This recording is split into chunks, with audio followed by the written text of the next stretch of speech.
Good morning, Knicks Nation. Today is Friday. It is the 19th day of November 2021. Happy Friday. I hope that you're on this Friday COVID free and healthy.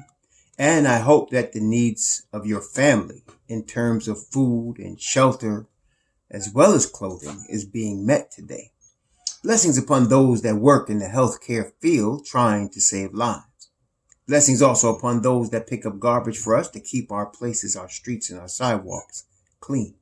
Blessings upon those that make deliveries for our convenience, and double blessings on those trying to help deliver, rescue boys and girls, men and women and children, babies and teens and toddlers, teenagers, as well as adults from human trafficking and sex slavery. Blessings also upon those that expose these industries and the people behind them. Blessings upon those that deliver these children and these innocents from prostitution, from child prostitution, from pornography, from child pornography, from child molestation and pedophilia.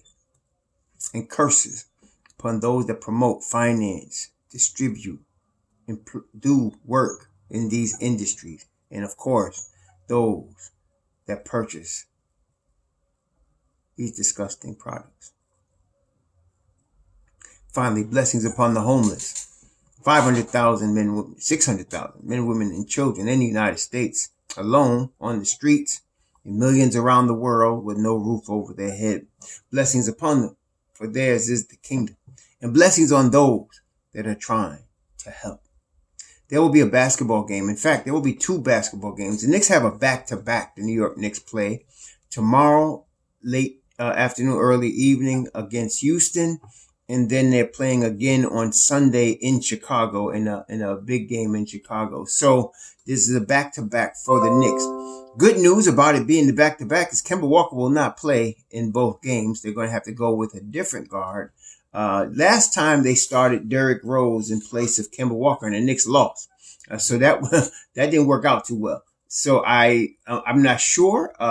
Obviously, as we have discussed previously, I'd like to have IQ start in place of Kemba Walker. And so that I think that's a better situation for the Knicks. So hope we'll see what happens. Now, the last game we know was that stinker they laid on Wednesday night against Orlando. And again, the issues that came up were a lack of defense at the point of attack. Somebody mentioned to me that, well, Orlando only scored 104 points.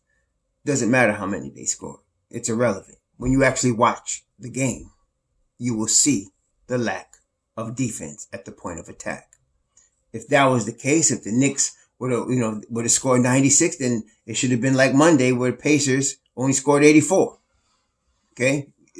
So as we saw also, Julius Randle and a whole bunch of other players were not shooting the ball well. This also happened a year ago. As ironically it was, it also happened a year ago. So, that's going to come and go. Shootings come and go. But defense has to always be there. Now, as we spoke, the two guards that start for the Knicks, Fournier and Kemba Walker, are very weak in guarding the point of attack, which is why, it's very frustrating to watch a Tom Thibodeau coach team just allow people to get into the paint from the guard positions at will. That cannot continue. So I'm just wondering what he's going to do to change that. And I know he's going to do something. He's not going to just sit around and say, hopefully it'll get better. He's not going to do that. So as I mentioned in my last video, change is going to come. Speaking of that, Deuce McBride had 25 points and 9 assists as the Westchester Knicks won their first game of the season. They had not won before he got there. And then Semantic, I forgot I don't know how to say his name. The kid that we got from San Antonio, Semantic, I think that's how they say it. He scored 32. And a lot of those points were assisted by Deuce McBride. And so I think the Knicks are getting him some game reps, as I mentioned, because they're planning on using him. The same with Quentin Grimes. And they should.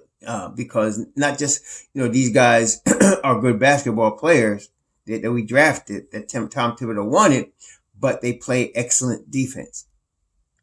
And speaking of defense, as we're talking about now, there's two areas we talked about, the point of attack, but also we talked about playing on a string. That means you have to have a bit of a defensive IQ to understand what Tom Thibodeau is looking for. He's dealing with angles on the defense, And so if you can't pay attention to that, you won't play. And so we have the deficiency there. So one of those two games, Houston or Chicago, Kemba will not play because it's going to be a back-to-back. So it's a chance for us, hopefully, to see IQ start and to see what the second unit would be like with IQ starting, and see what they do on the second unit with Kemba sitting. And I'm hoping that either Grimes or Deuce find their way into the second unit, if that's the case. And then we'll get a chance to see them play some meaningful minutes, not just 30 seconds or 60 seconds, but some meaningful minutes. So we'll see what happens. This Houston game is an opportunity for the Knicks to get right. The Knicks have gotten away from the things that made them a Tom Thibodeau Knicks team, namely the defense we already mentioned, the ball movement, and the rebounding. And ball movement was something he added, but put it this way, ball control. They had 18 turnovers against the Pacers. And so we can't win basketball games with that combination of things. So I'm looking for some improvements in three areas. I'm looking for them to take care of the basketball. I'm looking for ball movement. They had 25 assists against Orlando, but they should have had more. We're looking for above that this year. So I'm looking for the ball movement. I'm looking for ball control where we don't turn it over, making stupid turnovers. I'm looking for an increase on the rebounding side. I'm also looking for some defense. And so we're looking to see if there's going to be an improvement in these areas. This game here will be the 16th game of the season for the Knicks. The Eastern Conference is really looking pretty much like it did last year, amazingly enough, in terms of the records. So you have Miami and Brooklyn at the top of the East, 11-5. Both of them 11-5. Miami has won 4 straight. They beat the Wizards last night. The Wizards now have lost 2 straight. They're now 10-5. Bulls are 10-5. Brooklyn and Miami tied at 11-5, followed by Charlotte and Philly, both 9-7. Charlotte has won 4 straight, so they're on a streak now. They're starting to get their stride a little bit. And the Knicks are 8-7, and the last 10 were 4-6. And this is kind of where we were last year. We were 7-8. We had just won a game. We beat Orlando on our 15th game last year. But we were ending a losing streak and beginning a winning streak at that time. So the thing is, brethren, what we should remember also is, unless you're a team like a Golden State Warriors that won 73 games, right? That's a juggernaut, right? So unless you're a juggernaut type of team, or Chicago Bulls with Jordan and Pippen and Rodman, that you only going to lose 4 games or something like that the whole season, most times you want to play your best basketball in the spring. And the good news is that usually Tom Thibodeau's teams do that. They play the best basketball after January 1st. This is good because it gives him time. People talk about how stubborn he is, and people focus on that, and they focus on, some people love to say outcoached as if they know how to coach. Anyway, we're going to see improvements as the year goes on, as he figures out the rotation he's comfortable with and how he's comfortable distributing the minutes among that rotation. It's still being searched out. Okay, he had a starting 5. We know he has that. We know he has a rotation in the second unit, but he's not finished yet. He's gonna, and so I'm thinking the Deuce McBride, Quentin Grimes dynamic is going to play a role here. At the end of the day, we know Tom Thibodeau doesn't start rookies. And with the exception of one player in Minnesota, he really didn't play rookies a lot unless he has to. Or unless the rookie shows that in his rookie year, he's going to help Tom Thibodeau win games. Tom is not a coach that looks to next year. He wants to win this year. And he's always scheming as to how he could win this year. Okay?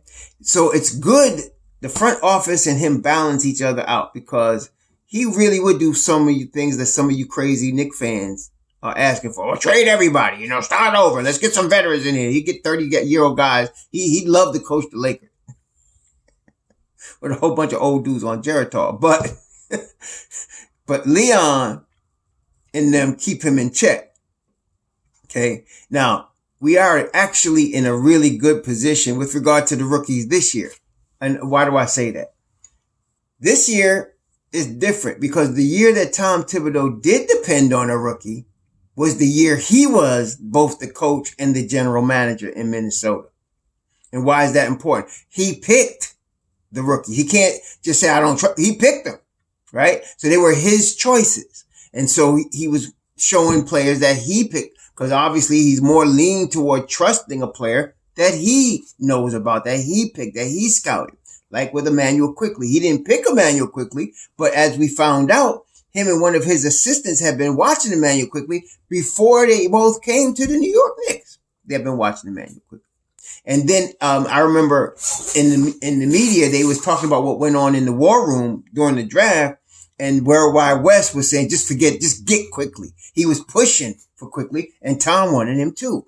So that's why you saw him get minutes last year. And of course, now this year, and Tom loves Emmanuel Quickley. Well, Joko Bidas, I don't know who picked him, but he's not here, so we don't have to worry about him.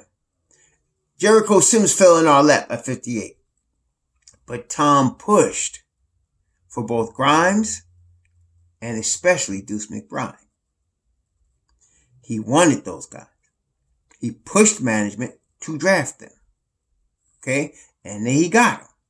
Which means in a situation like this, where you're lacking defense, where you're obviously not getting everything you need out of your starting unit, and you contemplating making change, which I know he is. I don't know what change he's going to make, but I'm hoping he starts, like I said, our IQ this weekend and not D Rose. Keep D Rose in the second unit. Let's start IQ. But that being the case, you think he's going to use some of the guys that he picked, that he wants. And I think he will. So this is an opportunity for the New York Knicks to see some things. We can, if IQ starts, we can see what that starting unit looks like with him, and what that second unit will look like if you upgrade a Grimes or a Deuce into it. It's a chance for us against Houston, a very young team, to get back to our basics: defense, ball control, rebounding, and then of course ball movement. And so, like I said, shooting comes, shooting goes. They may not shoot well. That doesn't matter.